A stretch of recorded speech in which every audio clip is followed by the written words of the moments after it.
ایک دن سرکار نے فرمایا، حضرت انس بن مالک کہتے ہیں حضور نے فرمایا بھی سارا دن نہ بیٹھے رہا کرو، وقفے سے ملا کرو، وقفے سے محبت بڑھتی ہے، وقفے سے ملا کرو محبت بڑھتی ہے۔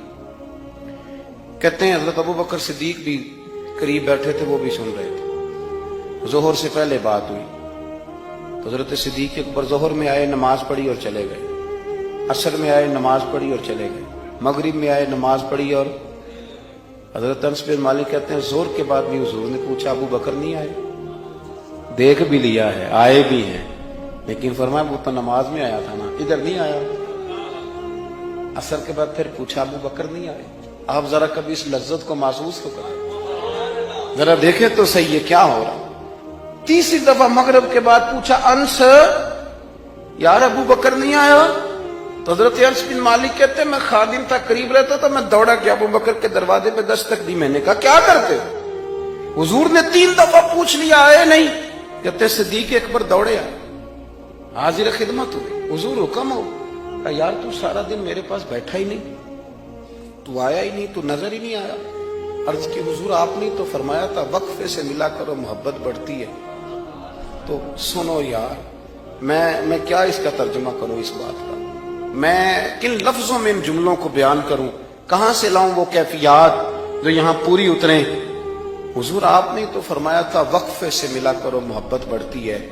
تو محبوب کی آنکھوں میں آنسو چمک آئے، فرمایا ابو بکر کہا تھا پر تجھے تو نہیں نہ کہا تھا۔ اور یار کہا تھا کچھ لوگوں سے، تجھے تھوڑی کہا تھا تو نہ جایا کر، تو یہی رہا کر، تو رہا کر یار، تو رہتا ہے تو میرا دل لگا رہتا ہے۔ اور یار آپ سمجھے تو صحیح، آپ ذرا محسوس تو کریں، ایک باری میری آنکھیاں چوں اونا نے اتھرو پونجے سن، ہن مینوں چسکا پی گیا رونے دا، ہن مینوں چسکا پی گیا رونے دا، تے ہر ویلے آہو زاری دا۔ آپ ذرا اس لذت کو تو لیں۔ حضور نے فرمایا تو نہ جایا کر۔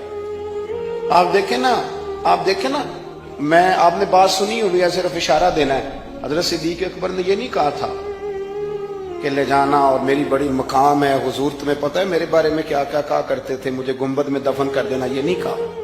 فرمایا لے جانا، دروازے پہ رکھ دے، اگر دروازہ کھول دے، انہوں نے خالی دروازہ کھولنے کی بات کی تھی، تفسیر کبیر ساری پڑھ لینا، اگر دروازہ کھول جائے تو دفن کرنا، ورنہ جنت البقیع میں۔ فرمایا میں اس پہ بھی راضی ہوں، جنت البقیع میں دفن کر دینا۔ لیکن مولا علی کہتے ہیں ہم نے تو صرف رکھا تھا، اور ہم نے عرض کی حضور ابو بکر حاضر ہے۔ انہوں نے کہا تھا اگر دروازہ خود بخود کھل جائے تو رکھ دینا۔ کہتے ہیں انہوں نے تو صرف دروازے کی بات کی تھی، لیکن گنبد کا صرف دروازہ نہیں کھلا، اندر سے آواز بھی آئی، اندر سے آواز بھی آئی، لے او سجنا اساں توڑ نہیں پائی، لے سجنا اساں توڑ نہیں بھائی۔ اور درویش کہنے لگے پانی پرن سہیلیاں رنگا رنگ کڑے، اسی تے پریا اس دا جانیے جس دا توڑ چڑھے۔ آواز آئی دیر نہ کرو، حبیب کو حبیب کے ساتھ ملا دو، لاؤ قریب کرو۔ جتنا قریب رہے قربت بڑی، پیار بڑا، بات سمیٹنے لگاؤں، ادب بھی بڑا۔ اور پتہ کس طرح ادب کرتے تھے؟ حضور صلی اللہ علیہ وسلم تشریف لے گئے ایک کافی قبیلے کی صلح کرانے، فرمایا دیر سے آیا تو اثر پڑھا لینا۔ صحابہ کو پتا تھا کہ جب حضور نہیں ہوں گے تو جماعت کون کرائے گا۔ حضرت بلال نے اقامت پڑھی، صدیق اکبر نماز پڑھانے لگے، حضور تشریف لے آئے، لوگوں نے ہاتھ پہ ہاتھ مار کے حضرت صدیق کو بتایا کہ آ گئے ہیں حضور۔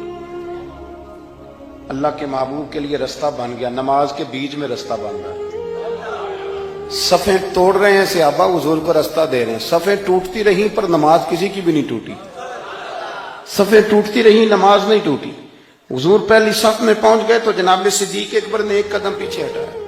ہم نے سنا ساری زندگی یہی ہے کہ حکم آ جائے تو وہ ادب پر فوقیت رکھتا ہے۔ ایک قدم حضرت صدیق اکبر نے پیچھے ہٹایا تو حضور نے فرمایا ابو بکر نماز پڑھاؤ۔ انہوں نے ایک اور پیچھے ہٹایا، ابو بکر نماز پڑھاؤ۔ تیسری دفعہ نا حضور نے پھر حکم دیا تو وہ پچھلی صف میں آ گئے۔ وہ دور بیٹھے تھے خواجہ غلام فرید، وہ کوٹ مٹھن میں، کہنے لگے نماز پڑھا کہ میں تین وال ویکھاں،